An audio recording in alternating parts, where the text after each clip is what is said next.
बिस्मिल्लाहिर्रहमानिर्रहीम। ज़मा पुख्तनो वरुणो ज़ ډاکټر خان نن تاسو ته د یووالي امن او پرمختګ بلنه درکول غواړم. وروڼو، د ورکوټوالي نه موږ ټول د مشرانو نه د یووالي امن او پرمختګ خبرې اورو، خو عمل پرې نه کوو.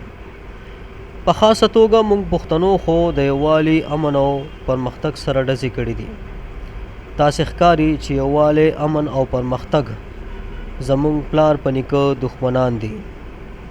نه پوهېږم چې ولې ښه وینو ګورو خو ځان مو ړوند کونډ کړی دی. خو تر څو به موږ داسې ړانده کاڼه اوسو؟ بس دی پښتنو، سترګې وغړوئ، په خپل راتلونکي نسل رحم وکړئ. راځئ چې خپل راتلونکي نسل ته د یووالي امن او پرمختګ خوند ورکړو. منم چې کار ګران او اوږد دی، خو که غر هر څومره هم اوچت شي په سر یې لار وي.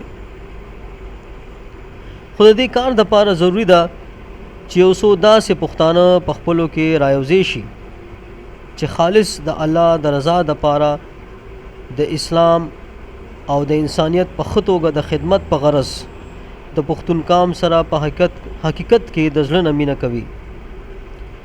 یو څو داسې عاشقان رایوځای شي چې دا کام ورته د الله د رضا دپاره د خپل ځان، مور پلار، ښځې، بچو، مال او عزت او کاروبار نه خوږ وي. او د دې مقصد دپاره زه ډاکټر خان ستاسو ورور خپل ځان د باران اول ساس کې جوړوم، او خپل ځان، خپل عزت او خپل هر څه د الله تعالی د رضا په نیت د پښتون کام د یووالي امن او پرمختګ دپاره وقف کوم.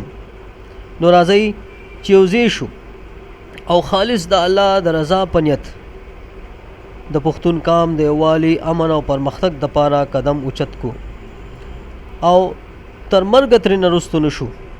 ډېر خلک به موږ ته د کام پرستو وغیره نومونه راکوي، خو یو خبره یاد ساتئ چې کام سره مینه که د الله د رضا دپاره وي نو دا کام پرستی نه بلکې عبادت دی.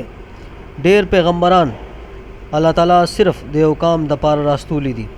آیا دغه پیغمبران کام پرستو چې صرف د خپل کام خلکو ته به یې د نیکې هدایت کولو؟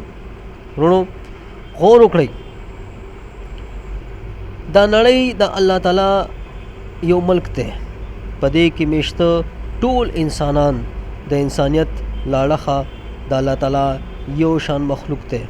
قرآن د الله تعالی په دې دنیا کې د اوسېدو دپاره قانون دی، او الله تعالی په خپل قانون کې لیکلی دي. په سورې حجرات 14 نمبر کې ترجمه ده، او بیا جوړ کړئ مونږ تاسو قامونه قبیلې چې تاسو یو بل وپېژنئ. وروڼو، سوچ وکړئ چې زمونږ خالق الله تعالی ته څه ضرورت و چې خپل یو شان مخلوق یې په قامونو قبیلو کې ویشلو. هر قام ته یې جدا جدا ژبه ولې ورکوله، جدا جدا پیژنګلو یې ولې ورکولو، جدا جدا خاصیت یې ولې ورکولو، او بیا دا ویش دومره اهم ولې و چې په خپل قرآن کې یې د دې ذکر ضروري وګڼلو. او کوم خلک چې دې جدا جدا پیژنګلو ته په بد نظر ګوري یا د دې پیژنګلو د ختمولو کوشش کوي، نو آیا دوی د خپل خالق نه ښه پوهیږي؟ آیا دوی د خپل خالق د قانون نه بغاوت نه کوي؟ مونږ د الله تعالی په نظام غور ولې نه کوو؟ د هوا مارغانو ته وګورئ، د هر نسب مارغانو ته الله تعالی جدا جدا ژبه ورکړې ده، او جدا جدا کار اغستو دپاره یې ورته جدا جدا خاصیت ورکړی دی. هم دغه شان د ځمکې او د اوبو په ځناورو غور وکړئ. آیا تاسو عقل نه لرئ؟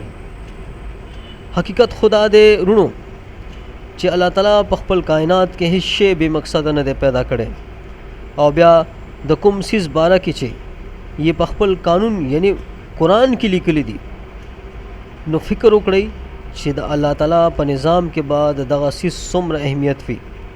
رونو هم دغه شان د الله تعالی د دې ملک نړۍ په نظام کې د قومونو قبیلو او د دوی د ژبو ډېر زیات اهمیت دی. رونو په اصل کې دا قومونه قبیلې د الله تعالی د دې ملک نړۍ ادارې او د ادارو څانګې دي او ژبه د هر قوم پیژنګلو ده. او تاسو ښه پوهیږئ چې د یو ملک د نظام په مضبوطیا کې د ادارو څومره غټ لاس وي. چې د یو ملک ادارې کمزوري شي نو د هغه ملک ټول نظام کمزوری شي. ورونو هم دغه شان پښتون قام د الله تعالی د دې ملک یوه غټه اداره ده. نو راځئ چې خالص د الله د رضا په نیت د پښتون قام د یووالي امن او پرمختګ دپاره قدم اوچت کړو. دا د خپل ژوند مقصد جوړ کړو او دا مقصد د خپل ځان مور پلار بچو مال عزت او کاروبار نه خوږ وګڼو. په یو داسې طریقه دې مقصد دپاره کار وکړو چې خپل کام سره سره د بل کام د عزت نفس هم خیال وساتو. د خپل کام د حق سره سره د بل کام د حق هم خیال وساتو او خپل فکر او طاقت د پښتنو نه د ووټ اغستو دپاره استعمال نه کړو بلکې پښتون قام دپاره د میز جنگ ته ځان تیار کړو. پښتانه د یووالي امن او پرمختګ د اهمیت نه خبر کړو. پزلونو کې د دوی پزلونو کې د یو بل او انسانیت مینه را پیدا کړو. د دین د اهمیت نه خبر کړو او د اقتصادي او دفاعي پرمختګ دپاره د ساينس او ټکنالوژي په لار روان کړو چې دوی په صحیح توګه د الله تعالی په دې ملک نړۍ کې د اسلام او انسانیت په کار راشي. ورونو په حقیقت کې پښتون قام د الله تعالی د دې ملک یوه اداره ده او موږ الله تعالی په دې اداره کې پیدا کړي یو. نو راځئ چې د الله تعالی د رضا په نیت د پښتون قام د یووالي امن او پرمختګ دپاره کار وکړو چې دوی په صحیح توګه د اسلام او انسانیت خدمت وکړي. ورونو دلته دا خبره راښکاره کول ضروري دي چې د ډاکټر خان تحریک یوه سیاسی پارټي یا NGO نه ده او نه دا د یوې سیاسی پارټۍ یا NGO په مرسته روان دی. د دې تحریک کار په آزاده طریقه لر او بر د پښتون قام خدمت دی او موږ په دې خدمت کې د نړۍ ټولو پښتنو ته د ملګرتیا بلنه ورکوو. الله تعالی مو خوشحاله او آباد ساته. الله تعالی دې په موږ ټولو رحم وکړي. آمین. ډېره مننه.